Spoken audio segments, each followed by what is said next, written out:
გამარჯობა, მე სალომე ვარ. ერთ-ერთი თქვენგანი და როგორც ყველას მეც მაქვს პრობლემა. ყველა იმ ადამიანს, ვისაც გვაქვს შეზღუდული შესაძლებლობები, გვაქვს საერთო პრობლემა, სრულიად ხელმოუწვდომელი გარემო.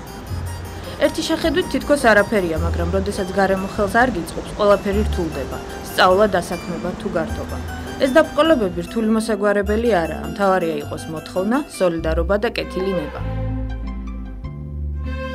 3 დეკემბერს მთელი მსოფლიო აღნიშნავს შეზღუდული შესაძლებლობების მქონე პირთა საერთაშორისო დღეს, მათ შორის საქართველოც. 3 დეკემბერს 3 საათზე სპორტის სასახლეში გიწვევთ პარაკალათბურთის საჩვენებელ მატჩზე, გამოფენებზე, კონცერტზე, დასწრება თავისუფალია. გელით ყველას, მე არ ვცნობ შეზღუდვებს, ვირჩევ თანაბარ შესაძლებლობას.